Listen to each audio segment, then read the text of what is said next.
Today, for our online AGAPE session, we are blessed to have a special guest speaker who will be giving us some knowledge and some of her time to talk about a sensitive topic for us youth today. So please help me in welcoming her. She is a beautiful graduate of the University of the Philippines. She is a pastor's daughter, engaged, soon to be married, and she is someone who is very into mental illness and mental health topics. Please help me in welcoming Miss Rona.M. Good morning, Miss Rona.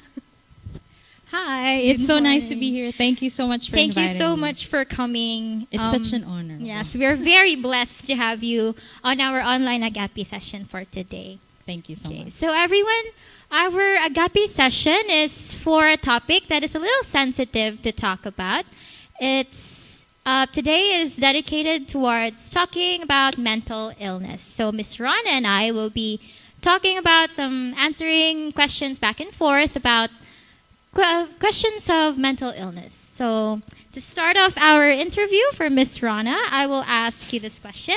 How will you define mental illness, or what is mental illness to you? Since I'm not a doctor, I'm not a professional, according to my readings, I love reading about mental health or mental illness because it's really very interesting. And so one of my favorite books was written by a neuroscientist. She is Dr. Caroline Leaf. You guys can Google her. She's really amazing, and I love her studies, and I highly recommend her. So according to her, to simplify it, actually mental health is actually just the healthy zone, and then mental illness is obviously the toxic zone. So if our mental health is the part where we're healthy, and then we get mental illness when we're toxic, or we have the opposite. It's actually the opposite of mental health, according to her. Okay, so according to Miss Rona's, one of her favorite authors, so mental illness is just the opposite of mental wellness to be. So for my second question, Miss Rona, why do you think mental illness happens in individuals, and are there people who are more susceptible to this? Well, I think based on my own experience, how I had experienced it, I think first thing is we need to recognize, we need to acknowledge the fact that the things that we feel like depression or anxiety or having crazy thoughts, these are normal. These are normal, emotions and feelings. And to me, personally, my own experience, I had a different perspective before. I had a wrong idea because, like how you introduced me earlier, I'm a pastor's kid. And so I grew up in a church, and there's a lot of expectations like, oh, you're a pastor's kid, you're supposed to act this way, blah, blah, blah. And then I also kind of grew up thinking that I was not supposed to feel depressed.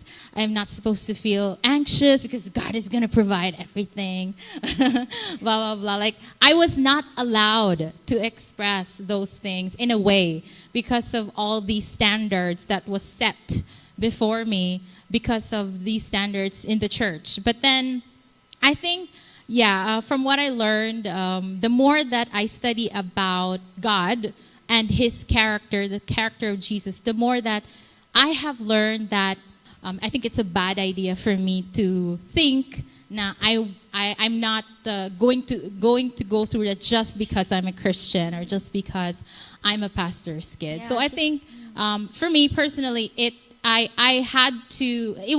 became very complicated because of the fact of that I was setting the standard, or I was following the standards that was set before me and not the standard of Jesus Christ. Yeah, just because, like you said, Miss Rona, that you're a pastor's daughter, people set you up on a certain pedestal that you absolutely cannot fall from because in their eyes you are close to God, or because things like that. So I think Miss Rona is trying to say that everybody is susceptible to mental illness.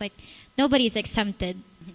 Okay, for the third question, what do you think are the factors that affect one's mental health? The things that complicated my life was having the the wrong standard, having the wrong standard, and being in denial. Being in denial is really what is really the problem, because once you don't accept that, for example, me, if I have a certain issue in my life, let's say I get easily angered, and then I try to deny it, like it's okay, like I normalize the toxic culture or the toxic thought or that toxic behavior. If I normalize that, then I will never change. I will not be able to correct it. Once that I start to say, this is my problem. I get easily irritated, and and then I try to do things that will,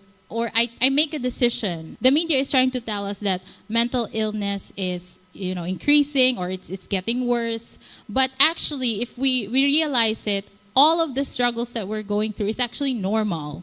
And then, unfortunately, in some parts, especially according to my readings, especially in the US, they parang lahat na lang illness, tinatawag nilang bipolar, ganyan, minimedicalize nila lahat. So, just like what Dr. Caroline Leaf said, it's really a dangerous thing if we medicalize the issues in our spirit, in our mind. Kasi hindi siya pwedeng ibaba lang sa physical, hindi siya pwede i-compare sa physical, because yung physical natin is different from what's going through in our mind, 'di ba? Kasi yung physical pwede lang naman madaya. Pero yung kung ano talaga yung nandun sa mind mo, kung ano yung what's going through your thoughts, 'di ba? Yun talaga yung minsan it's hard to take them sa, it's parang mas gusto natin siyang i-deny instead of just accepting it, 'di ba? It's very easy as it's very normal to hear people be sad and then immediately think that, oh, I think I have depression, or they medicalize it, just like how Miss Rona said it. It's very common in our age and the people around us that they take mental illness so lightly that they like self-diagnose themselves in a sort of way. Yeah, so they call it an illness when it's actually and it's not actually an illness. normal to feel those things, So thank you, Miss Rana. For the next question, what are the ways that you personally know that can help one confirm that they are mentally ill? And can we also recognize these symptoms in other people? Well, like what I mentioned, since I'm not a professional, I'm not a doctor, so I cannot really diagnose, or hindi kita pwedeng i-check up. Yeah, but to me, personally, I would say na, syempre pag close ko, if I have a relationship with someone, if I have a connection with someone, then I would be able to feel if medyo something's wrong, na medyo ano ka ngayon, lately lagi kang late, or like that, or you've been in a bad mood. Yeah, and actually sometimes it's very important also to check on our physical. Personally, we can't really know, because we're not God, obviously, unless we, like you, talk, we express, and we connect with each other, because we are not created to be alone. It's really a bad idea to be a loner, because God created us for connections, for relationships, for family. So it's really important na, like what I mentioned, don't deny it, and then seek help. And then you really have to connect with people that you trust. And then you really have to say, you know what, I'm going through something. I have problems with pornography. I am addicted. Or maybe I have problems with food. I can't say no to sweets, like that. Very well said. So yeah, it starts with yourself. You have to really admit to yourself that you have a problem, because how can other people see that you have a problem? It doesn't matter how much I tell another person that I think you have a problem, but if that person doesn't acknowledge that they themselves have that problem, it's still not going to work. There's no solution to solve that. So I think that, yes, the solution starts with self-acknowledgement. For the next question, Ms. Rana, And after realizing that you are mentally ill, what practical steps can one apply towards working to a solution? Well, I believe that the best solution really is to make a decision, to make a choice, to say, like, if, like what I mentioned earlier, if you have issues with your health, then instead of just normalizing na, oh, ganito na lang talaga ako, ganyan, then it's time to say, you know what, I need to do something. I need to start doing something. It has to start with your decision. It's a choice because honestly, it really goes down to an individual responsibility. You can't blame the government. You can't blame your family, your parents, because I did that before. Yeah, I mama kasi, papa kasi. You can't blame your friends. You can't blame anyone. You have to realize that your choice, your decision is really powerful. And whatever is happening in your life, of course, may mga factors. Like for example, syempre kung na-rape or may mga abuse, na ganon, yung mga things that we cannot control. Iba na yon na issue, diba?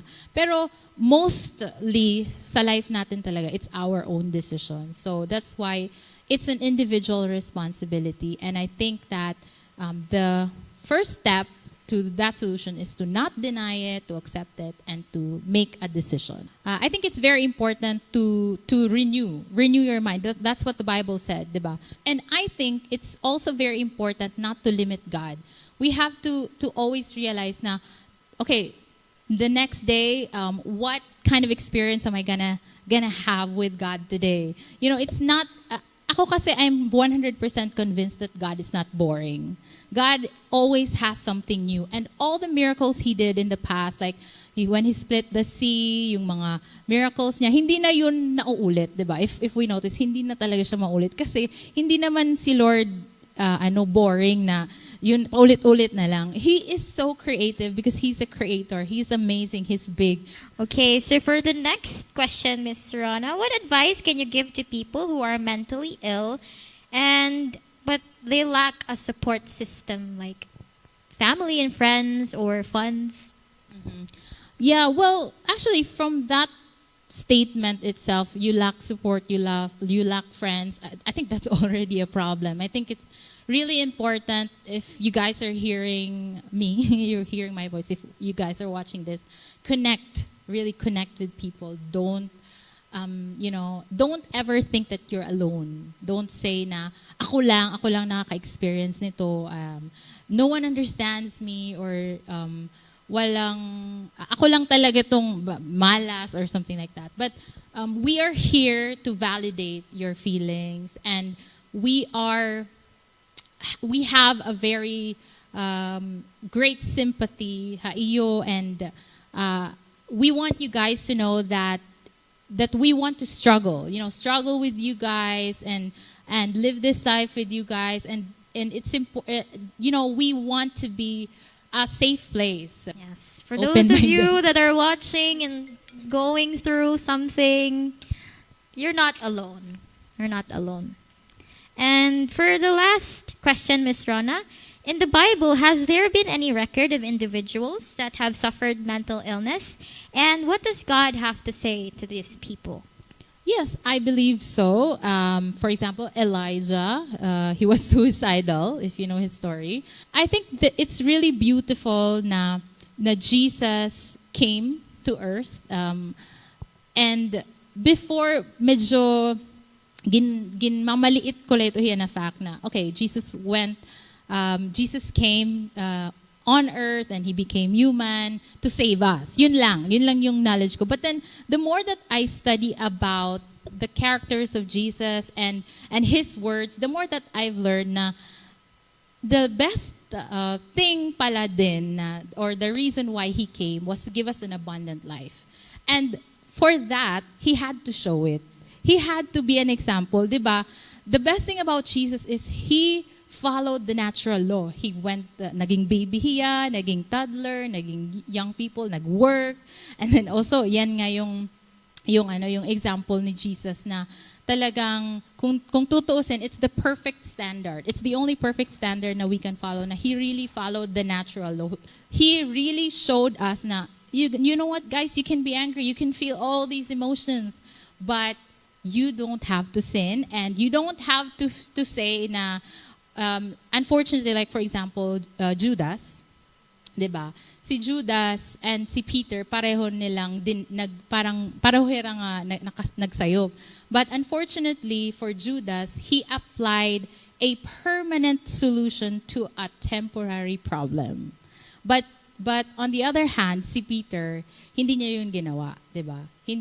Si Judas kasi hindi siya nag-forgive sa self niya, so he committed suicide, unfortunately. So it's very important for us not to apply a permanent solution to a temporary problem, because everything here on earth is temporary. So, for example, now you're broken, tomorrow you're gonna be fine. Now you're broke, tomorrow magkaka-work ka na naman. You know, ganun lang, weather. Yes. That's a very well put. Do not apply a permanent solution to a temporary problem. Very well said. Thank you, Miss Rona. And so that is all the questions that I have for our special guest speaker for today. And I hope that the people that are watching, young people, adults, anyone alike, we all hope and pray here at our side that you guys are listening and that you are taking notes, because these are very, very important things that we need to learn, especially as youth, that we need to start with ourselves by acknowledging ourselves that if we have a problem, we need to tell ourselves that, okay, I have a problem and I need to start fixing it. And of course, most especially to those that are going through it, Miss Rona, I think both of us will agree that you are not alone. So thank you so much to everyone, all our virtual audience, for watching this online AGAPE session. And we hope that this session has blessed you with knowledge and it has given you more insight about mental illness.